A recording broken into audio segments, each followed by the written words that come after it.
you think about safer, safer socialization, safer being social for this holiday weekend and the beginning of summer?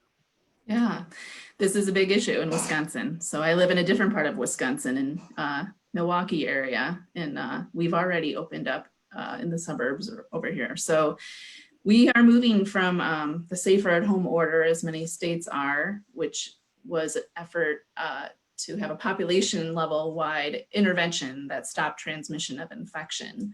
And now our state, as well as many others that are reopening, are moving to where we are going to have to sort of individually think about how we can reduce our risks of infection as we start to branch out into more social interactions. And so in many places, reopening is not really occurring because we met the metrics that we're supposed to, and particularly around building up our testing capacity and our contact tracing capacity, which is really what can supplant those kind of stay-at-home orders and what we need infrastructure-wise. So it's a good idea to be cautious as we re-enter. Just because things are available to us, doesn't mean we necessarily need to jump out and do them.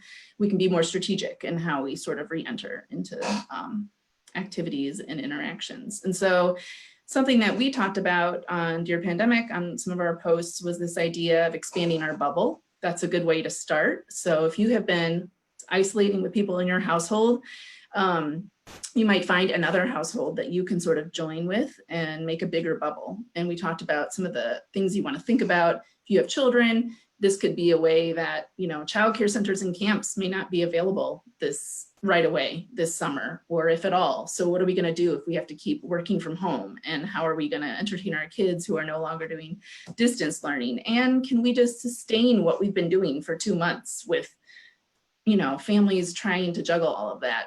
Personally, I'm feeling a little intimidated by that idea. So I think, if you can find a family that you might link up with who has kids that are the same age as your kids, who have some of the same interests, and maybe make an arrangement where you sort of share childcare duties, that could be a great way to have a gentle re-entry and sort of start to expand your bubble.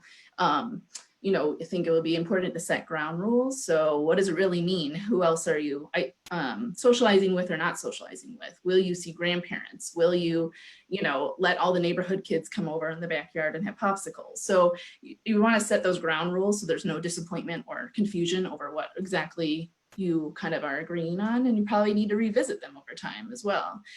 And then as we start to build our interactions up, it's good to have a consistent group of people, better than a mixture of people that you start to interact with, right? Keeping it small and similar across days.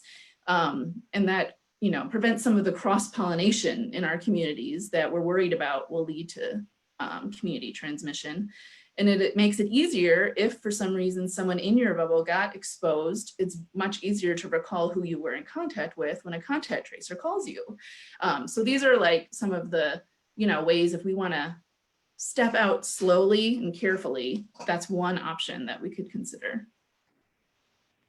Great, thank you. Yeah, we have been making plans within my family. A lot of the nerdy girls have young children or older children at home, or both. And so we all really feel for all the families out there who are trying to figure out how to make this work over the summer. And we personally, in my family, we have decided to forego camp and childcare, like a nanny kind of situation for the summer. We're just gonna try to make it work with a partner family. And so we are trying to negotiate. And I'll just say that I want to echo this idea that it needs to be very clear what the boundaries are of how wide that circle is going to get on both ends. And we have already faced a number of really awkward social situations. And I think that's something we all just need to be willing to have open communication about. And we've also agreed within our buddy families to just revisit it all the time, all the time. Oh, we had, we accidentally, my kids ran over into my next door neighbor's yard. Are you concerned about this? And if so, what do you want to do next? And we literally just talk about it a lot. So that'll be really key, I think. Yeah. And it's just, it will continue to evolve constantly. So I think that ongoing communication is really important. Lindsey or Allison, anything you want to add here? This really is one of the most frequent questions we're getting. I think to build on what Amanda said, I really like the small and similar rules, and then trying to think of one to add to emphasize the importance of being outdoors as much as possible. Maybe it's sunny, small, similar, and sunny. Yeah, there you go. The 3 S's. 3 S's. And I think the other challenge, of course, is that everyone's going to be doing this in their own way. And so that idea of flexibility and constantly sort of renegotiating is really important, especially when, right now, as justice places are starting to open up in Philly, we're still a couple of weeks away from leaving the red zone.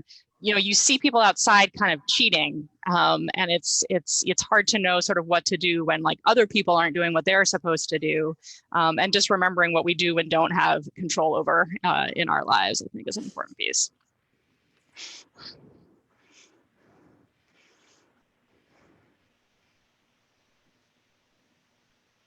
Agreed. 3 S's. I like it. Yeah, or maybe 4, space, right? So Space. Yeah, Spacious. space. Right. Still thinking about social distancing and even in those settings.